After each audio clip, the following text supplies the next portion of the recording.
Friends, August 9ஆம் தேதி Kolkata doctor rape பண்ணி மர்டர் பண்ணியிருக்காங்க. இந்த சம்பவம் இந்தியாவே உழுக்கப்பட்டிருக்கு. ஸோ அங்க என்ன நடந்துச்சுன்னு சொல்லி டீட்டெயிலா பேசி ஒரு ஃபுல் வீடியோ அப்லோட் பண்ணியிருக்கேன். அதை பார்க்காதவங்க பார்த்துட்டு வந்துருங்க. அதோட லிங்கை கமெண்ட் பாக்ஸ்ல பின் பண்ணியிருக்கேன். ஸோ அதுக்கு சம்பந்தப்பட்ட குற்றவாளியை போலீஸை அரெஸ்ட் பண்ணியிருக்காங்க.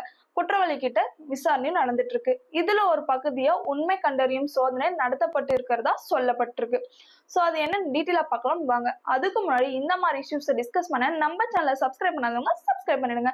இப்ப வாங்க வீடியோக்குள்ள போலாம்.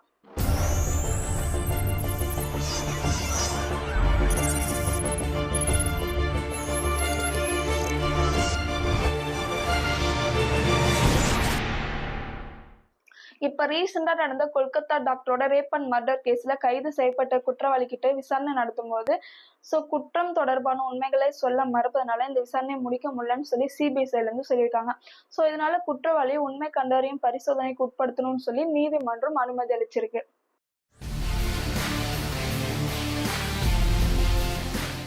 இந்த உண்மை கண்டறியும் சோதனை அப்படின்றது என்னன்னு சொல்லி பாத்தீங்கன்னா, குற்றவாளி பொய் சொல்றாரா இல்ல இந்த வழக்க வேற வழியில திசை திருப்புறாரா அப்படின்னு கண்டறியதா அது உதவுகிறது. இது இந்தியாவுல பெரும்பாலும் நீதிமன்ற அனுமதி பெற்றுதான் இது செய்யப்பட்டு இருக்கு.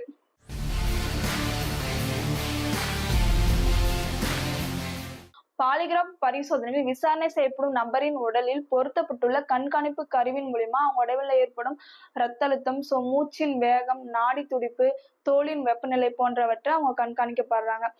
அது மட்டும் இல்லாம விசாரணை போது குற்றவாளிகள் பொய் சொன்னாங்கன்னா ஏற்படும் பதட்டத்தினாலோ இதுக்கு முன்னாடி சொன்ன சிம்டம்ஸ் மாற்றம் ஏற்படுவதை வைத்து இந்த உண்மைத்தன்மையை பரிசோதிக்கப்படுது.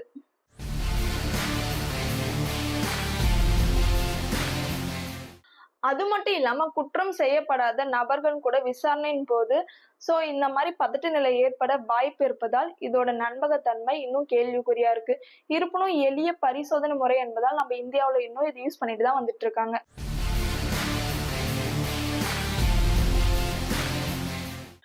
பிரேத பரிசோதனை அப்படின்றது என்னன்னு சொல்லி பாத்தீங்கன்னா, இறந்த நபரின் சாவுக்கு என்ன காரணம்னு சொல்லி போஸ்ட்மார்ட்டம் மூலியமா கண்டறியுது. அதே உளவியல் பிரேத பரிசோதனை அப்படின்றது என்னன்னு சொல்லி பாத்தீங்கன்னா,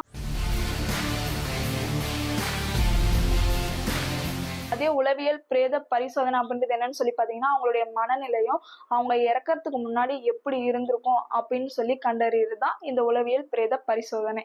இதுல பாத்தீங்கன்னா, அவங்க இறக்கறதுக்கு கொஞ்ச நாளைக்கு முன்னாடி அவங்களுடைய மனநிலைமை, அவங்க சிந்தனை ஓட்டம், அவங்க உணர்ச்சி எப்படி இருந்துச்சுன்னு சொல்லி மனநல மருத்துவர்கள், உளவியல் நிபுணர்கள், சட்டம் சார்ந்த மருத்துவ நிபுணர்கள் மூலியமா ஆராயப்படுது. இது கொலையா இல்ல தற்கொலையா சொல்லிட்டு அவங்க ஃபேமிலி கிட்ட, அவங்க ரிலேஷன் கிட்ட, அவங்க ஃப்ரெண்ட்ஸ் கிட்ட, அவங்க சமீபத்துல மீட் பண்ண நபர்கிட்டையும் அவங்களுடைய அவங்க போன்ல யாருக்கிட்ட கான்டாக்ட் பண்ணாங்க, அதே மாதிரி அவங்க டைரியில என்ன இருந்துச்சு அப்படின்னு இதெல்லாம் கலெக்ட் பண்ணி அவங்க மனநிலைமை எப்படி இருந்துச்சு அப்படின்னு சொல்லி கண்டறியதுதான் இந்த உளவியல் பிரேத பரிசோதனை.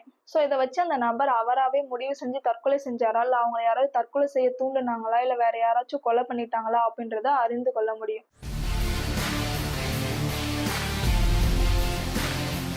ஒரு நபர் குற்றம் செய்ததற்கான சாட்சி இருந்தாலுமே அதை மறுக்கும் போது பிரெயின் மேப்பிங் பரிசோதனை ரொம்ப உதவியா இருக்கு. இதுல அவங்க என்ன பொய் சொல்றாங்க அப்படின்றது கண்டறிய முடியாது.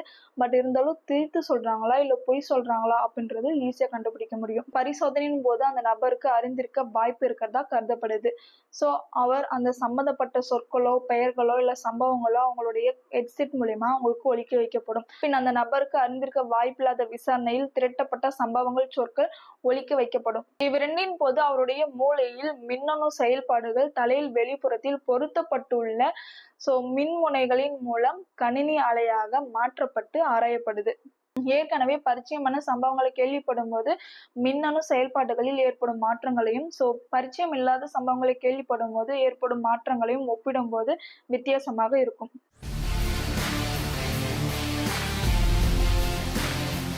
நார்கோ பகுப்பாய்வு அப்படின்றது என்னன்னு சொல்லி பாத்தீங்கன்னா, குற்றம் சாட்டப்பட்ட நபர் சுயநிலையில் இருக்கும் போது உண்மைகளை எளிதில் மறைக்க முடியும்.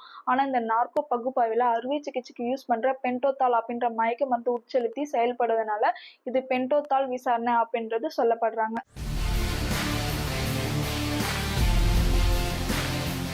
இது பாத்தீங்கன்னா அவங்க சுயநினைவுக்கும் முழு மயக்க நிலைக்கு இடையில இருக்கிற அரை மயக்க நிலையில தான் இந்த பரிசோதனை நடத்தப்படும். அவங்களால பேச முடியும். பட் அவர் பேசுவதை தணிக்கை செய்து அவர் பேசும் திறனை குறைத்து விடுவதால் அவர் உண்மை பேச அதிக வாய்ப்பு இருக்கிறதா சொல்லப்படுது. சரி, ஓகே ஃப்ரெண்ட்ஸ், நம்ம வீடியோவோட எண்டுக்கு வந்துட்டோம். சோ இந்த மாதிரி பரிசோதனை இருக்கிறதுனால குற்றவாளிகளை ஈஸியா கண்டுபிடிக்க முடியும். அது மட்டும் இல்லாம சட்டத்துறைக்கும் காவல்துறைக்கும் இது ரொம்ப பெரிய வரப்பிரசாதனம்னு சொல்லலாம். சோ அடுத்த இன்ஃபர்மேஷனோட சந்திக்கிறேன். பாய்.